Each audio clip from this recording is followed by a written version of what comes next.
ओम शांति। आज 31 जुलाई 2021। आज मीठे प्यारे बाप दादा के महावाक्य है। मीठे बच्चे, तुम्हें नशा होना चाहिए कि हमारा बाबा आया है हमें विश्व का मालिक बनाने। हम उनके सम्मुख बैठे हैं। प्रश्न: कर्मों की गूढ़े गति को जानने वाले कौन सा पुरुषार्थ अवश्य करेंगे? कर्मों की गूढ़े गति को जानने वाले कौन सा पुरुषार्थ अवश्य करेंगे? उत्तर: याद में रहने का, क्योंकि उन्हें पता है कि याद से ही पुराने हिसाब किताब चुकतू होने हैं। वे जानते हैं कि आत्मा अगर पुराने हिसाब किताब कर्म भोग चुकतू नहीं करेगी तो उसे सजाएं खानी पड़ेंगी और पद भी भ्रष्ट हो जाएगा। पुनर्जन्म भी ऐसा ही होगा। ओम शांति। बच्चों को अपार खुशी का पारा चढ़ता है जब देखते हो बाप दादा सम्मुख आए हैं। और ये भी बच्चे जानते हैं कि 5000 वर्ष बाद फिर से शिव बाबा ब्रह्मा तन में आया हुआ है। क्या करने? बच्चों को यह नशा चढ़ा हुआ है। सब बच्चे जानते हैं कि स्वर्ग का मालिक बनाने के लिए बाबा आया हुआ है। हमको लायक बना रहे हैं। हमको तमो प्रधान से सतो प्रधान बनने की युक्तियाँ बार बार बता रहे हैं। युक्ति है बहुत सहज, बिल्कुल सहज। याद बच्चों को सिखलाते हैं। अज्ञान काल में भी बाप को बच्चा होता है तो समझते हैं ना कि हमारा वारिस पैदा हुआ। तुम भी जानते हो इस समय बाप आकर हम बच्चों को एडॉप्ट करते हैं। यूं तो तुम सब शिव बाबा के बच्चे हो, परंतु बाबा अपना कैसे बनाए जो हमको सुना सके और हम उनसे सुन सकें।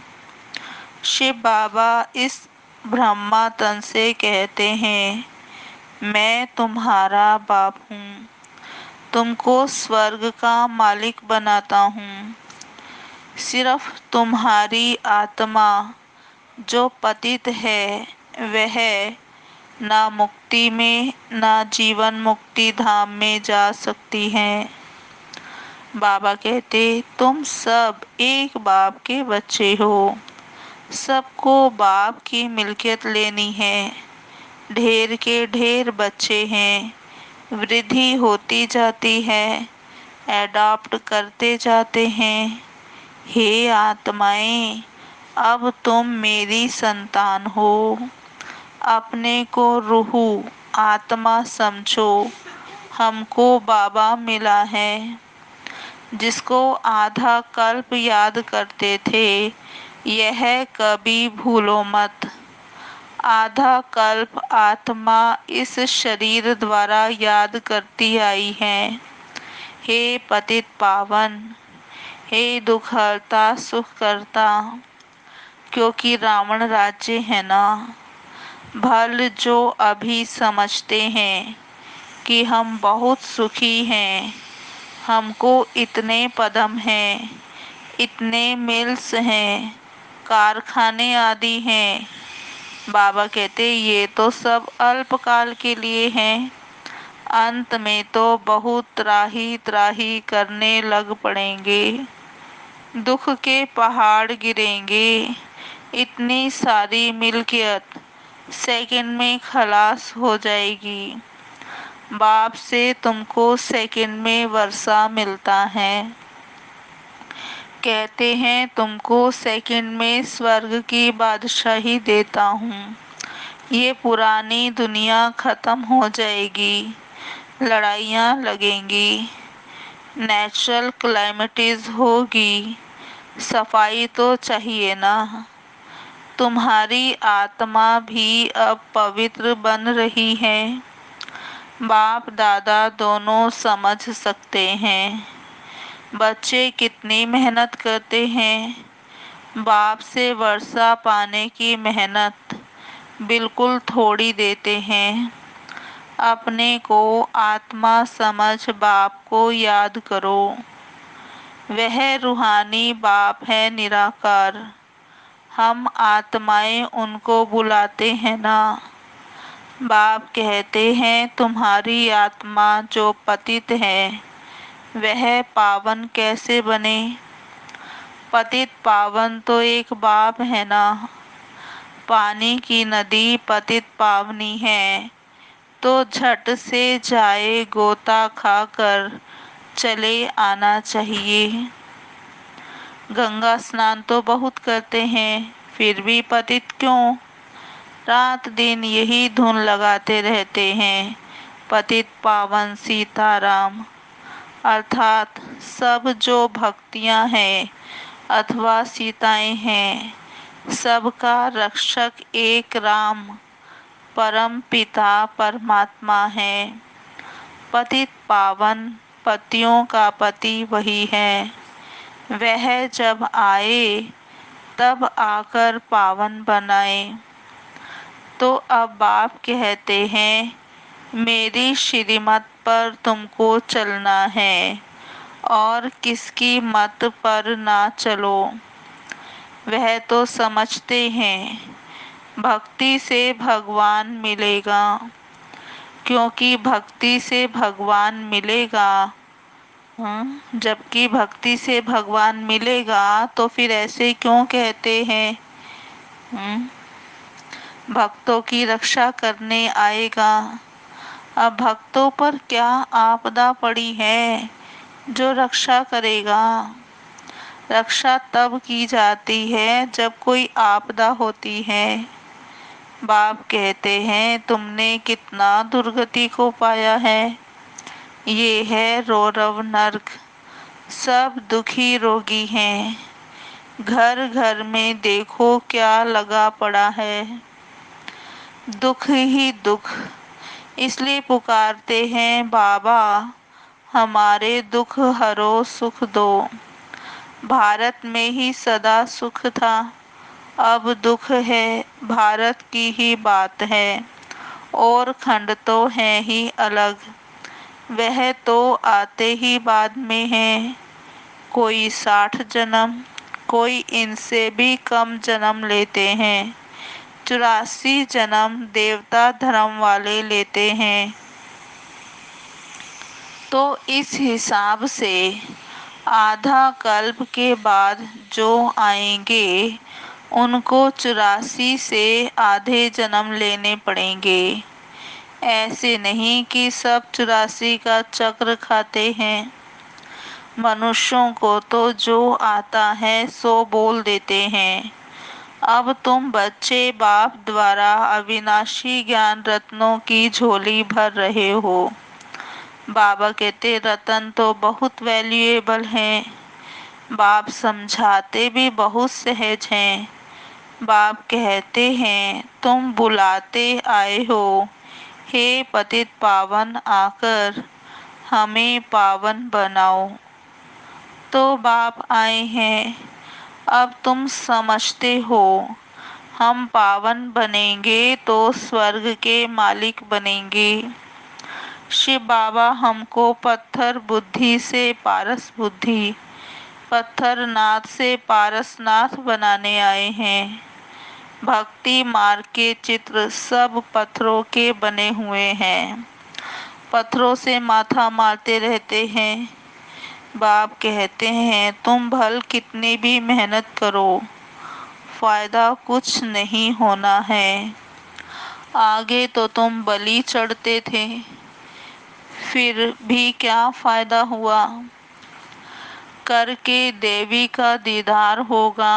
फिर जैसे के तैसे पतित पावन बाप आते हैं एक बार संगम पर।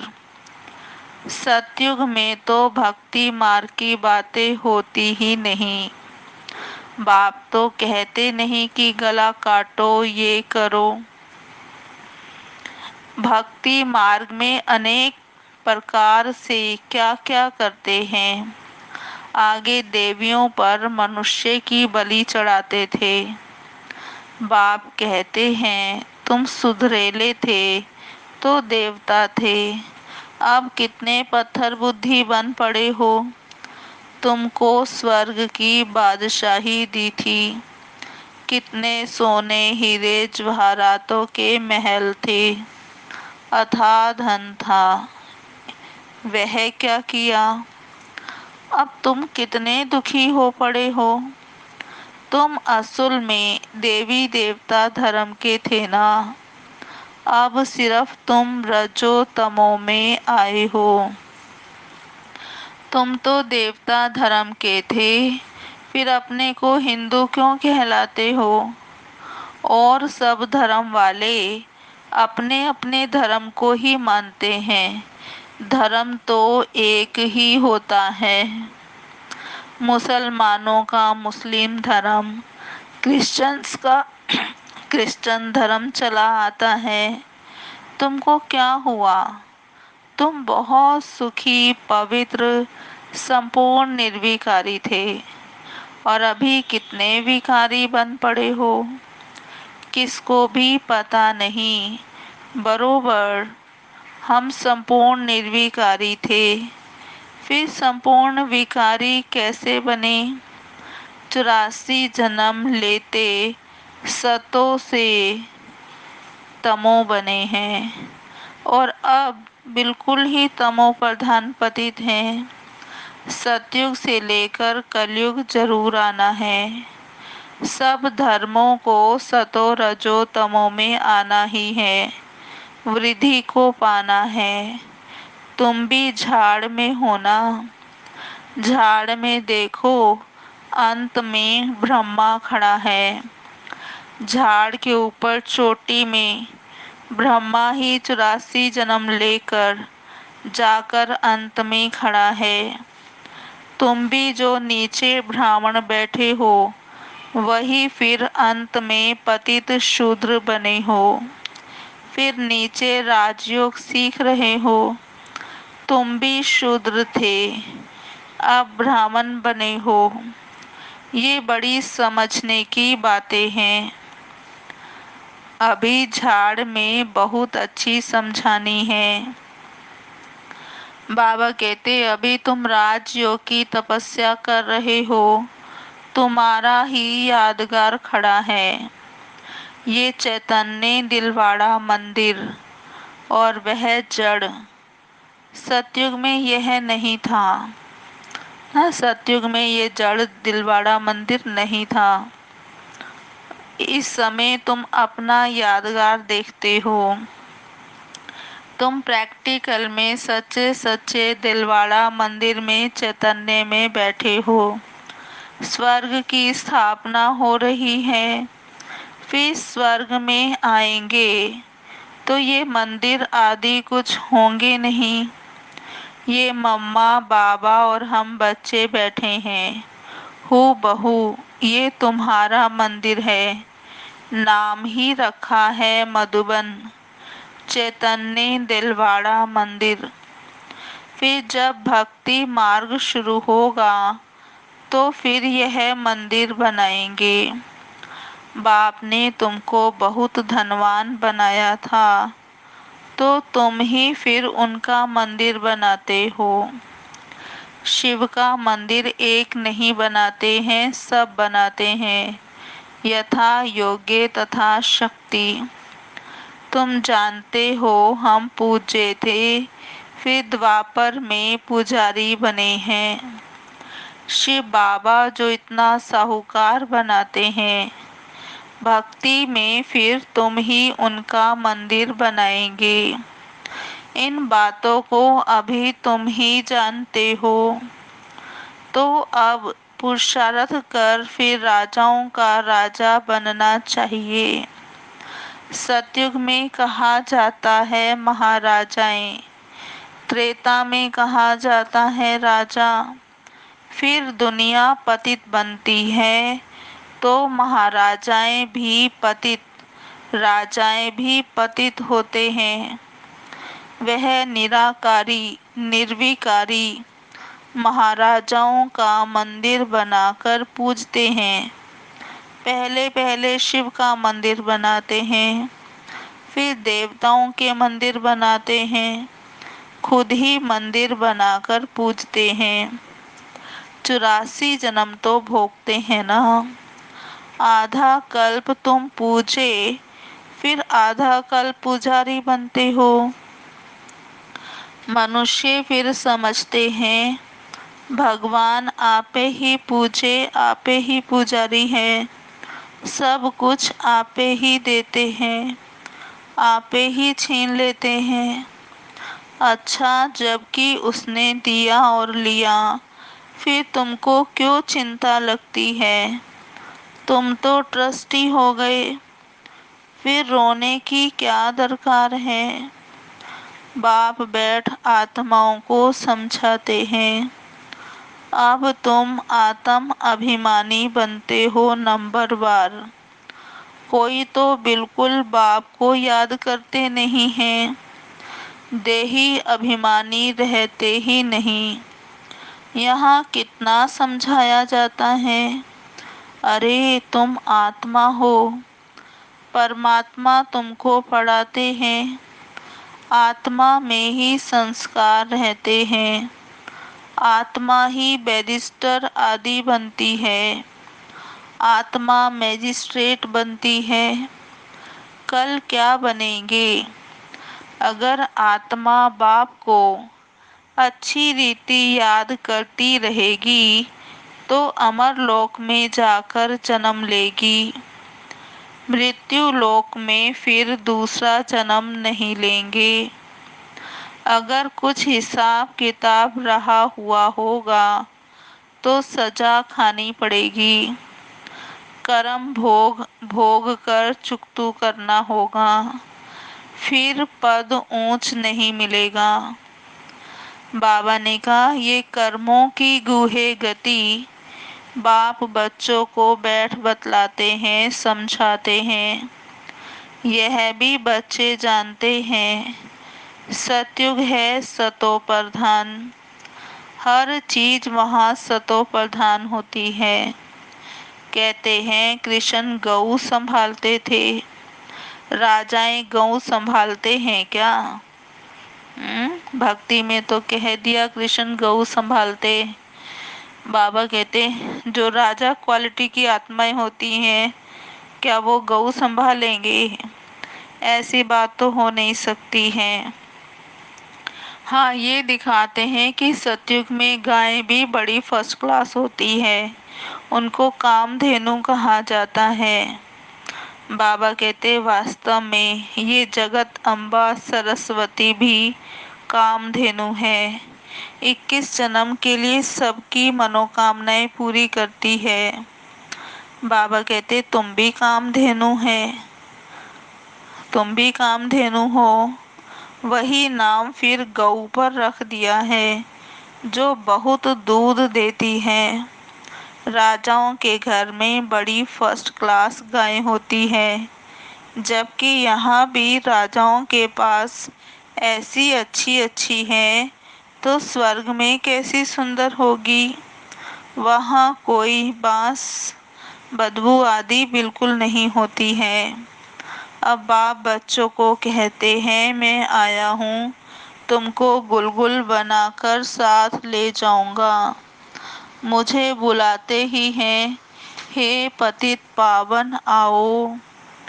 पतित दुनिया पतित शरीर में आओ। ये है पतित, वह है पावन फरिश्ता। भेंट दिखलाते हैं ना। तुम भी पतित से ऐसा पावन फरिश्ता बनेंगे। सतयुगी देवताओं को डीटी कहते हैं, सूक्ष्म वतनवासी हैं फरिश्ते, अब तुम फरिश्ते पवित्र बनते हो। बाप कितनी सहज शिक्षा देते हैं। यहाँ जब आते हैं तो कोई भी बाहर वाले मित्र संबंधी, घर घाट धंधा धूरी आदि याद नहीं करना है। बाप के सम्मुख आए होना, यहाँ आए ही हो। योग की कमाई करने तो इसमें लग जाना चाहिए। अच्छा, मीठे मीठे सिकिलधे बच्चों प्रति माता पिता बाप दादा का याद प्यार गुड मॉर्निंग। रूहानी बाप की रूहानी बच्चों को नमस्ते। हम रूहानी बच्चों की रूहानी बाप दादा को याद प्यार गुड मॉर्निंग नमस्ते नमस्ते नमस्ते। सदा रहेंगे हंसते, बनेंगे फरिश्ते, चलेंगे परम धाम के सीधे रास्ते। अच्छा जी, ओम शांति। अब सुनते हैं धारणा के लिए मुख्य सार। पहला है, सजाओं से मुक्त होने के लिए पुराने सब हिसाब किताब योग बल से चुकतू करने हैं। ट्रस्टी होकर सब कुछ संभालना है। किसी भी बात की चिंता नहीं करनी है। आत्म अभिमानी बनना है। दूसरा पॉइंट, यह कमाई का समय है। इसमें घर घाट धंधा धोरी आदि याद नहीं करना है। फरिश्ता बनने के लिए एक बाप की याद में रहने का पूरा पूरा पुरुषार्थ करना है। आज का वरदान, अपने शांत स्वरूप स्टेज द्वारा शांति की किरणें फैलाने वाले मास्टर शांति सागर भव। विस्तार, वर्तमान समय विश्व के मेजॉरिटी आत्माओं को सबसे ज़्यादा आवश्यकता है सच्ची शांति की। अशांति के अनेक कारण दिन प्रतिदिन बढ़ रहे हैं और बढ़ते जाएंगे। अगर स्वयं अशांत नहीं भी होंगे तो औरों के अशांति का वायुमंडल वातावरण शांत अवस्था में बैठने नहीं देगा। अशांति के तनाव का अनुभव बढ़ेगा। ऐसे समय पर आप मास्टर शांति के सागर बच्चे अशांति के संकल्पों को मर्ज कर विशेष शांति के वाइब्रेशन फैलाओ। स्लोगन, बाप के सर्व गुणों का अनुभव करने के लिए सदा ज्ञान सूर्य के सम्मुख रहो। बाप के सर्व गुणों का अनुभव करने के लिए सदा ज्ञान सूर्य के सम्मुख रहो। अच्छा जी, ओम शांति। और अब सुनते हैं आज की मुरली के स्वमान। आज का पहला स्वमान है, मैं आत्मा वारिस हूँ। मैं आत्मा वारिस हूँ। दूसरा, मैं आत्मा अविनाशी ज्ञान रत्नों से झोली भर रही हूँ। मैं आत्मा अविनाशी ज्ञान रत्नों से झोली भर रही हूँ। तीसरा, मैं आत्मा पारस बुद्धि हूँ। मैं आत्मा पारस बुद्धि हूँ। चौथा स्वमान, मैं आत्मा संपूर्ण सुखी पवित्र निर्विकारी हूँ। मैं आत्मा संपूर्ण सुखी पवित्र निर्विकारी हूँ। पांचवा, मैं आत्मा ट्रस्टी हूँ। मैं आत्मा ट्रस्टी हूँ। छठा, मैं आत्म अभिमानी हूँ। मैं आत्म अभिमानी हूँ। सातवां स्वमान, मैं आत्मा कामधेनु हूँ। मैं आत्मा कामधेनु हूँ। नौवां, मैं आत्मा पावन फरिश्ता हूँ। मैं आत्मा पावन फरिश्ता हूँ। नौवां स्वमान, मैं आत्मा मास्टर शांति का सागर हूँ। मैं आत्मा मास्टर शांति का सागर हूँ। 10वां, मैं आत्मा मास्टर ज्ञान सूर्य हूँ। मैं आत्मा मास्टर ज्ञान सूर्य हूँ। ओम शांति। अब सुनते हैं दीदी मनमोहिनी जी द्वारा प्राप्त मधुर शिक्षा। आज की पहली शिक्षा है, बाबा की श्रीमत हम बच्चों को संपन्न बनाने के लिए है। श्रीमत पर चलने का आधार है एक बल एक भरोसा। यह श्रीमत की नींव है। बाबा के हर इशारे को हम एक्ट में तभी ला सकेंगे जब पूरा फेथ होगा। जिसमें फेथ होता है उसकी राय में कभी अपनी राय मिक्स नहीं हो सकती। एक बाबा की राय पर चलने से हल्के रहेंगे। बाबा ने कहा है, जिम्मेवारी बाबा को दे दो और खुद हल्के रहो। अगर किसी के मन में ये संकल्प चलता है कि बाबा तो अब साकार में नहीं है, तो यह भी संशय है। अमृत वेले विधि पूर्वक योग में बैठते हैं तो अनुभव करते हैं कि बाबा से लेन देन कर रहे हैं। स्व स्मृति में रहेंगे तो बाबा को जो अपना कार्य कराना है कराते रहेंगे, कराते हैं ऐसा अनुभव करेंगे। और आज का दूसरा दीदी जी की शिक्षा है। दूसरी शिक्षा, जैसे श्वास के बाद श्वास उठता है वैसे संकल्प के बाद संकल्प उठता है। दोनों की रेस है। कर्म में श्वास जल्दी चलते हैं, योग में संकल्प जल्दी चलते हैं। योग में एक बाप की याद के प्यार के संकल्पों में एकाग्र हो जाएं तो सब रस प्राप्त होते हैं। एकाग्र वृत्ति की धरनी पर हर संकल्प फलदायक होता है। इसके लिए कर्म योग का अभ्यास चाहिए। दिनचर्या पर अटेंशन हो।